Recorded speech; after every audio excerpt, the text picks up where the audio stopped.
and welcome back. So I don't know how much longer I have today to do these videos. So tomorrow might be the next one, but I wanted to at least get knit stitch out there just because I think my battery is gonna die again on my camera. So it's already died once today, so I don't know. But I'm going to at least get the knit stitch video done too, so that hopefully I can get you started. And if you're doing a basic garter stitch project, you won't have any problem with it. So the knit stitch is going to be your basic, your very foundation stitch. So we just finished with the needles in you just finished casting on. Needle was in your right hand, and you're moving your needle over to your left hand. The cast on edge is facing down, the loops are on the top, and your yarn is coming out underneath. So it's going to be actually in the back, but it's going to be like under in the back. All of your little bumps are all going to look the same way on here. Sometimes they call them, they're like little teeth on the bottom. So I'm going to show you two different ways to hold the yarn. So bear with me. I'm going to show you how to hold the yarn in either your right hand or your left hand. So I'm going to start out with the right hand. This is called English Method. So English Method it's what most beginners kind of use to learn when you're just knitting. But it's also, plenty of advanced knitters use English Method. It's also known as throwing the yarn, and you'll see why. So the first thing you're going to do is you have this first loop here on the needle. You're going to insert your empty knitting needle into that same space, and it's going to go from front to back, and it's going to sit underneath the top needle. So they're going to share that stitch. Then you're going to wrap your yarn around. So the way I hold the yarn, it lays across my palm. I wrap it around my pinky here and up and over my finger there. So again, I lay it across my palm. It kind of wraps around my pinky, over these two fingers in the middle, and then over my finger at the top. I inserted that into the needle here, and then I'm going to wrap it around the back of the back needle of it's my right hand needle. I'm going to wrap it around the back and in between the two. So it went in between the two there. This needle here, the empty needle in my right hand, I'm going to move it down and I'm going to catch the stitch with it. So I moved it down here and caught that stitch that I have on my working yarn. So now I have it sitting on my new needle, and this old stitch that we shared is going to come off the top of the needle. So to show you that again, I'm going to share the space with the next stitch. We're going to wrap our yarn around the back, through the middle in between those two stitches. The needle is going to come down and catch on to that stitch, like that, and then it's going to come up and off that needle. We're going to go share the space, wrap it around the back, through the middle of those two needles, pull down with your right hand so you catch your yarn, and you're going to move it up and off. And you'll need to kind of scooch your stitches up. Knitting into the cast on, it can be tight sometimes, so just try to keep it a little bit loose. It might be tricky to pick up these stitches because they're not really stitches, they're wrapped yarn. So they're a little bit tighter than a real stitch. So when you get to your next row, you'll find it to be easier to do this. So don't get discouraged. So again, we're gonna share through the loop, wrap it around, and we're always gonna be wrapping it counterclockwise through the middle there. Slide it down. You're catching that yarn here, and up and off.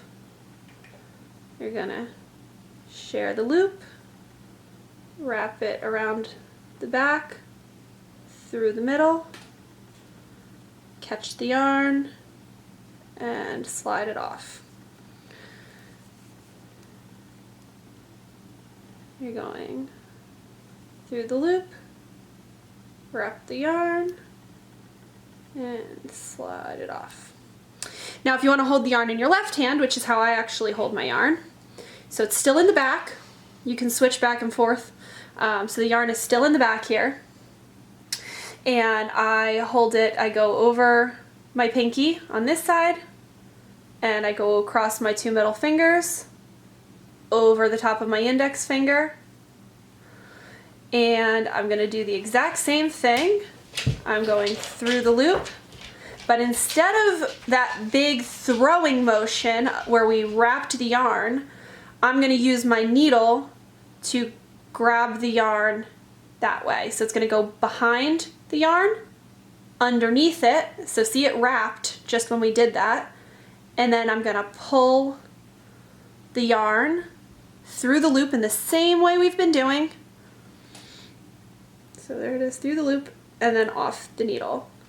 So again, I'm going through the loop, we're sharing the loop, wrapping the yarn, but I'm using the needle to grab it. And then it's going to come through underneath,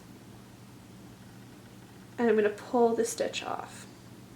This method is called continental knitting, or also known as picking. So in the other method where you're throwing, sometimes that can cause, you know, it's a little bit more energy, you're throwing the yarn, so you have a little bit more motion with your elbow.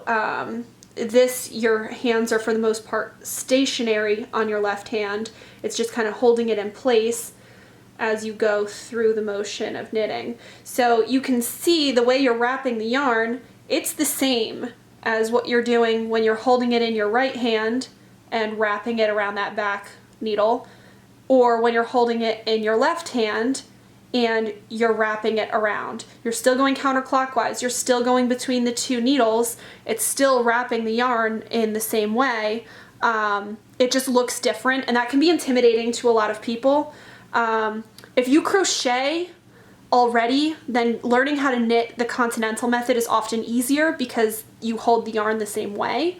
But learning with the English method, which is where you're holding it in your right hand, is usually easier for beginners who aren't used to knitting at all, because you can see the motions a little bit better. You see that you're wrapping the yarn around, and so it's kind of, it can be a little bit easier to tell what you're doing. So again, I'm just changing hands here. So now I'm holding it English method again. And that's around. And, you know, you can really just pinch it with your fingers even if you're confused about how to wrap the yarn and hold it comfortably. You can really just kind of pinch it with your finger and wrap it around too. As long as you keep a nice, like, kind of tension on there, there's really no, you know, it's not like you have to wrap it around your pinky and your index finger every time. Everyone kind of holds it differently. There's no real rules. Knitting is knitting. As long as you get the same outcomes, which you will if you're doing it this way.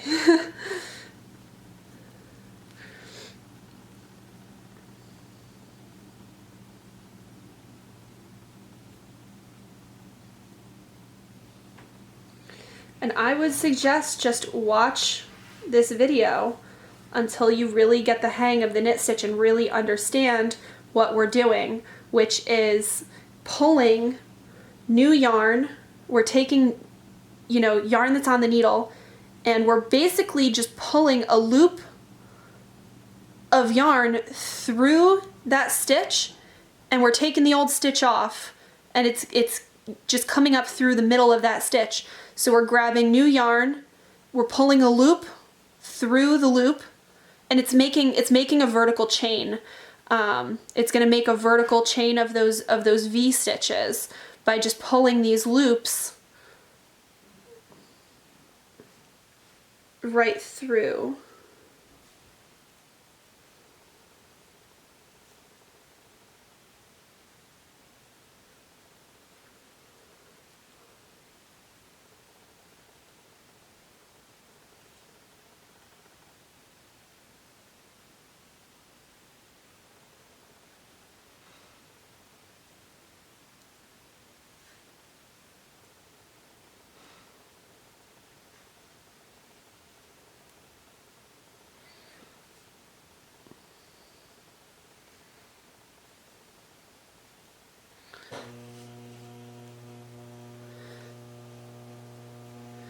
So that's it for garter stitch.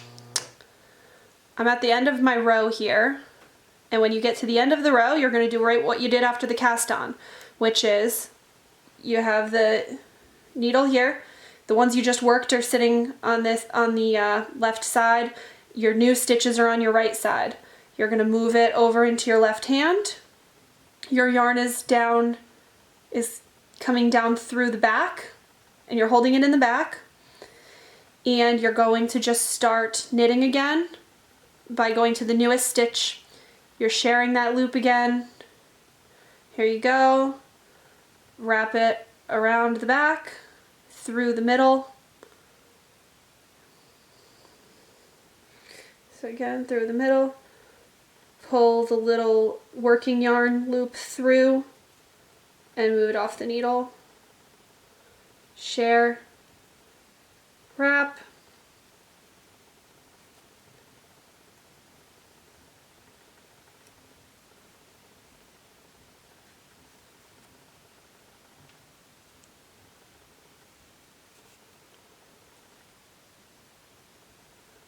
And this is how you're going to make garter stitch. We're knitting on both sides of the fabric. You're just knitting, and you're just going to keep knitting until you get the project to the length that you want to get it to.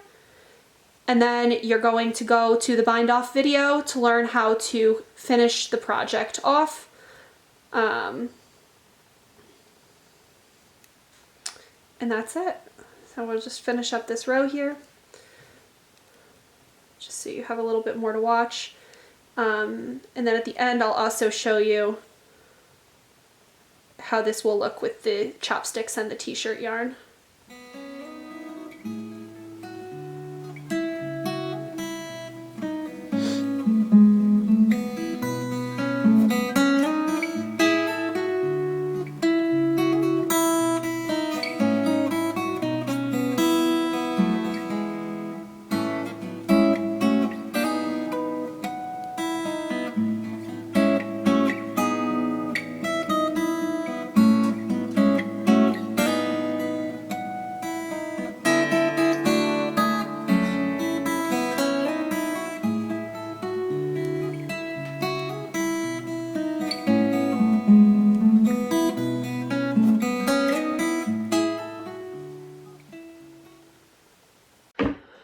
Alright guys, so that camera died, so the close-ups for the rest of this are just, I'm just going to finish up real quick with the knit stitch video, and I just wanted to really quickly do the cast on and show you how this is going to look with the chopsticks on the t-shirt yarn. You don't need to, well, you know, you can still use the regular knitting instruction video for how to do this, but I'll just show you that it does work indeed to do it this way. So I am casting on 10 stitches of t-shirt yarn, 2, 4, 6, 8, 9, 10. Again, this is tapered, so this is not going to be even. And then what we're gonna do is the exact same, you know, my chopsticks, it's a little fiddly to get the chopsticks in on those narrow, you know, stitches there, but it's still working. If they can knit noodles out of a ramen bowl with chopsticks, I know you've seen those videos, then we can do it with t-shirt yarn and chopsticks and make little scrubbies or whatever we want to make with these. So just to show you that I'm not making this up and that it can be done, here we go.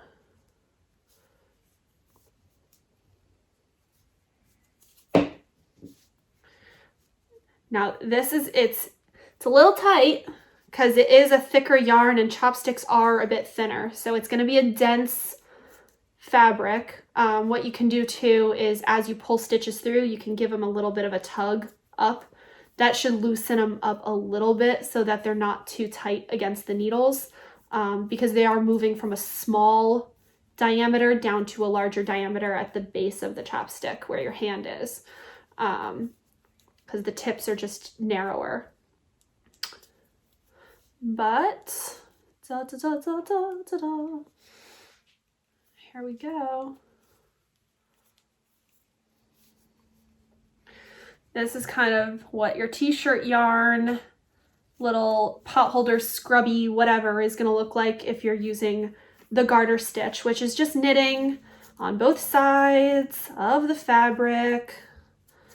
And the t-shirt yarn is gonna have little like areas where there's stitching on it, where it's not as, you know, kind of consistent as the rest. So these don't have to be perfect. Really, we're just looking to, you know, make something that's a fun project. So it does, you know, have kind of a cute little texture. It will go, you know, every other row is going to kind of be more narrow on one side and thicker on the other, and then it's going to switch back. So it might have like a little bit of a zigzaggy look to it. We'll see. We'll see how it comes out. But I hope that this is something that, you know, is educational and also fun for you guys to work on. Let me know what you think in the comments. Thanks for joining me. And if you're ready to continue on to the next video, go on, head over to the purling video, which is what's coming up next. Thank you.